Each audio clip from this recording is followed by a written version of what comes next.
안녕하세요 여러분. 오늘도 많은 분들이 채널 앞에 모여주셨네요. 아이디 누가 뭐래도 올해 안에 취업, 아이디 취업과 연애 동시에 성공, 아이디 자소서 쓰는 법 제대로 배우고 싶다, 아이디 대필은 싫다 작성법을 배우고 싶다, 아이디 직무수행계획서 너의 정체는, 아이디 AI 면접까지 준비했다 이제 합격만 남았다 님 등 모두 반갑습니다.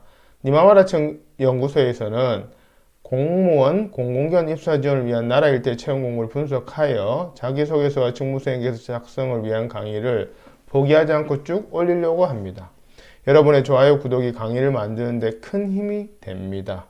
강의를 시청하시기 전에 조금씩 좋아요, 구독, 응원 생각해 주시면 좋겠습니다.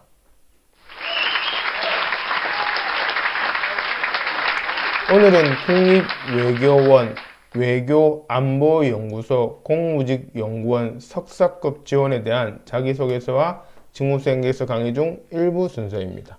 혹시라도 바쁘셔서 강의 영상을 띄엄띄엄 보시거나 아니면 빨리 감기로 점프하신다면 첫사랑과 헤어진 이후 최대의 후회를 하시게 될 것입니다. 아, 나는 모쏠인데요 하시는 분은 네, 이해합니다. 그냥 마음대로 하세요. 자기소개서 직무수행계획서 작성을 위해 우선 모집공고 분석하고 그것을 토대로 자기소개서 직무수행계획서 작성에 적용하는 방법과 예시가 순차적으로 있기 때문에 처음부터 끝까지 달려보시는 것이 합격을 위한 피가 되고 살이 될 것입니다. 그럼 시작해 볼까요? 지금 강의하는 저희 소개는 우측 상단 영상을 확인해 주시길 바랍니다. 강의를 진행한 사람의 프로필은 중요하겠죠?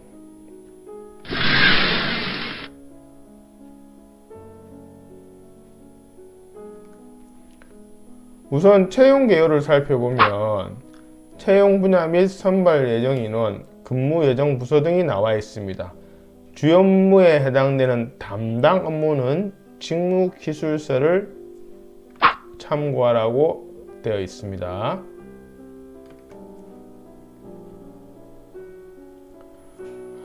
국립외교원 외교안보연구소 공무직연구원 석사급 모집 공고에는 직무기술서가 있습니다.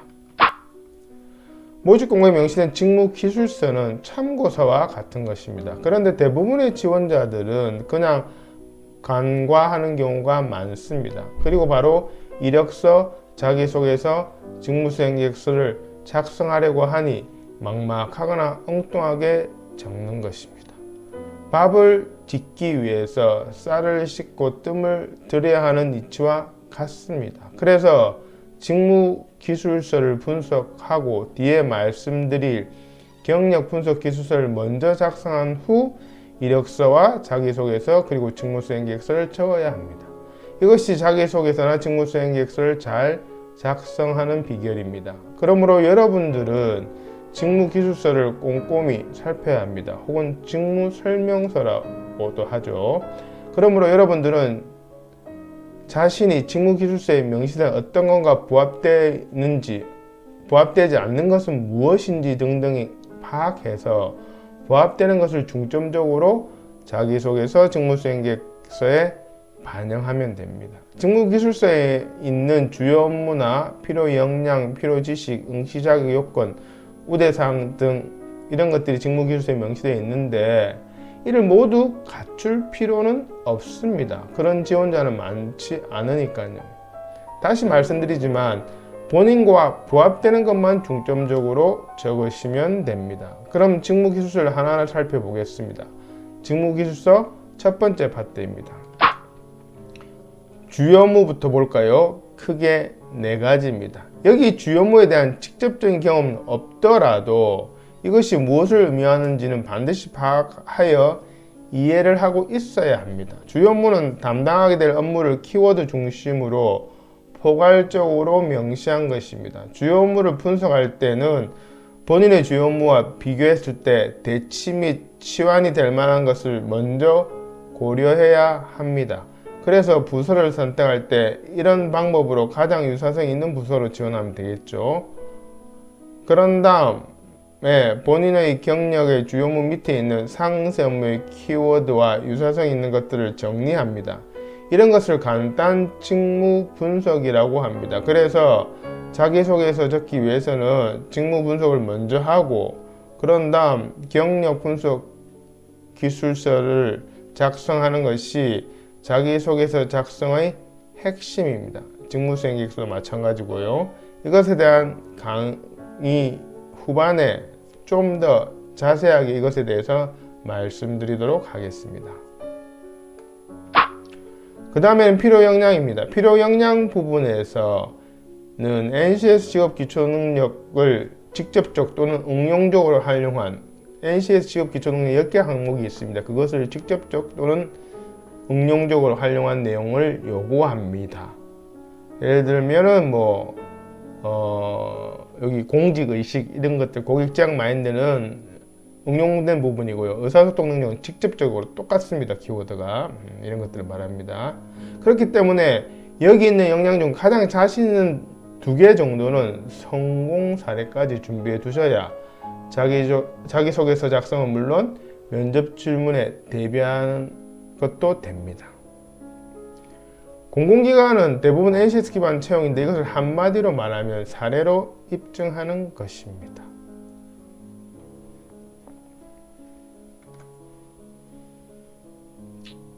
직무기술서 두 번째 파트입니다. 필요 지식과 응시자격 요건, 우대 요건 등이 명시되어 있습니다. 필요 지식 부분에서는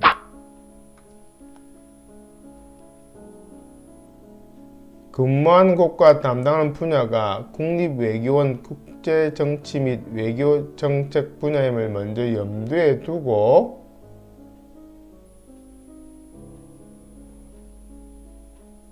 정치, 외교정책, 안보연구 등의 지식을 충분히 갖추고 있음을 자기소개서와 직무수행계획서에 반영해야 합니다. 여기 이렇게 이런 부분들을 제가 요약했는데 첫 번째 줄만 제가 가장 중요한 첫 번째 줄만 일단 읽어는 들렸으면 이런 부분들을 자기소개서와 직무수행계획서에 반영해야 된다는 것, 이런 거에 대한 지식이. 응시자격 요건에는 학위 부분이 명시되어 있습니다. 석사학위 소지자이며 관련 분야도 정확히 명시되어 있습니다. 우대 요건은 공인 영어 점수, 관련 분야 경력, 연구, 논문 등이 있습니다. 이런 것들을 입사 지원 서류인 이력서나 자기소개서 그리고 별첨을 된 또 서류 등에 반영하면 되겠죠. 여기에는 보수 및 근무 조건 등이 명시되어 있습니다. 한번 쭉 훑어보시면 되고요. 시험 방법은 1차 서류 전형, 2차 면접 시험입니다. 필기 시험은 없습니다. 서류 전형의 심사 요소는 자기소개서, 직무수행계획서, 담당 예정 업무와의 직무 연관성, 우대 요건 등을 심사한다고 나와 있습니다. 이 말인즉슨 자기소개서와 직무수행계획서에 담당 예정 업무와의 직무 연관성, 우대 요건 등을 키워드나 용어 그리고 또는 사례 중심으로 기술하라는 뜻입니다. 이것이 작성의 핵심이죠. 그리고 우대 요건은 최종 시험 예정일 기준으로 유효하여야 하며 서류 전형에 하나하나 인정한다고 명시되어 있으니 이 부분도 꼭 참조하시길 바랍니다. 면접 시험에는 전문성, 성실성, 발전 가능성 등 직무 수행에 필요한 능력 및 적격성을 평가한다고 되어 있습니다. 이 말인즉슨 자기소개서, 직무수행계획서의 내용을 토대로 이런 점들이 있는지 검증하겠다는 말입니다. 따라서 자기소개서는 또는 직무수행계획서는 이런 것들을 제대로 작성만 한다면 면접 때 훨씬 유리하겠죠. 자기가 쓴 것 부분에서 이제 검토가 들어오니까 얼마든지 답변할 수 있을 거잖아요. 단 본인의 생각으로 썼을 때의 경우죠. 그래서 저희 니마마라 체험연구소에서는 자기소개서와 직무수행계획서 작성 때부터 이렇게 모집 공고를 분석해서 최종 면접을 염두에 두고 작성법, 대필이 아니고 작성법을 컨설팅 해드립니다. 좀 더 구체적으로 설명드리면 면접 시 평가 요소 중에 첫 번째는 공무원으로서의 정신 자세네요.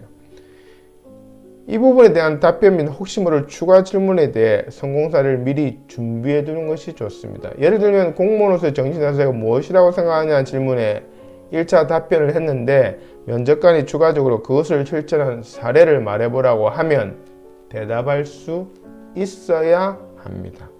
이런 질문은 미리 준비해 두지 않으면 답변하기가 너무 힘들죠.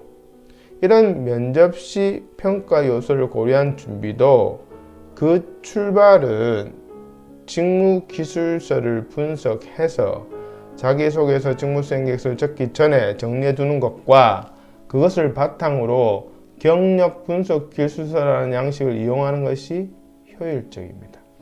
그것에 대해서는 강의 뒷부분에 설명드리도록 하겠습니다. 또 한 가지 여기서 참조해야 될 게 면접 시험 당일 전문성 등 평가에 참고하기 위해 논술 및 어학 필기 테스트 시험 예정이 있다는 점도 꼭 기억해 두시길 바랍니다. 여기에는 접수 방법 및 장소가 명시되어 있습니다.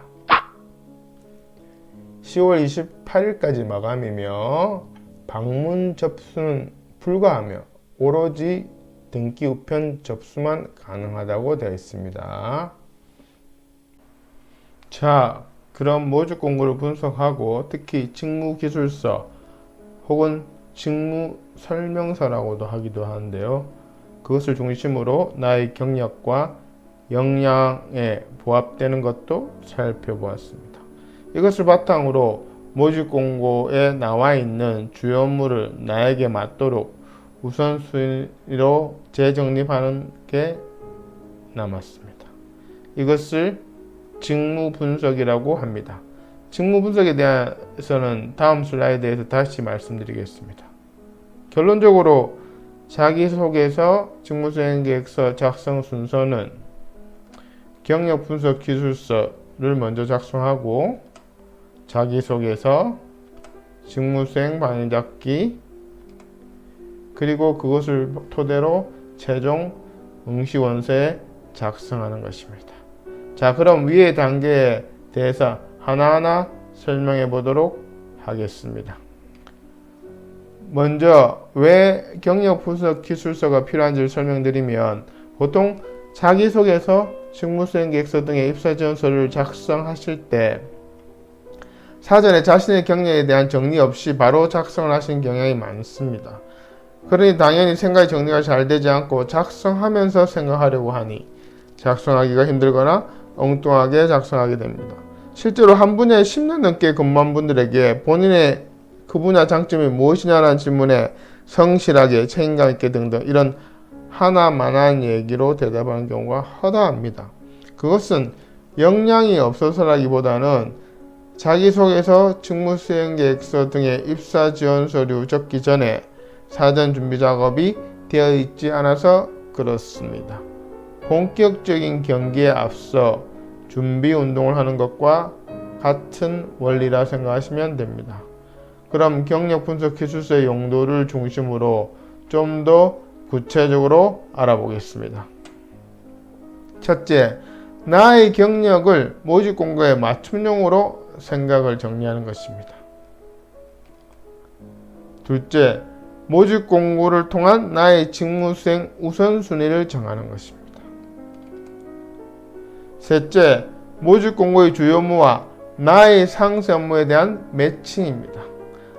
앞서 자기소개서, 직무수행계획서 작성 순서에서 언급해드린 직무 분석과 경력 분석 기술서 작성이 왜 중요한지는 우측 상단에 직무수행계획서 컨설팅 3탄의 일부를 꼭 시청 바랍니다.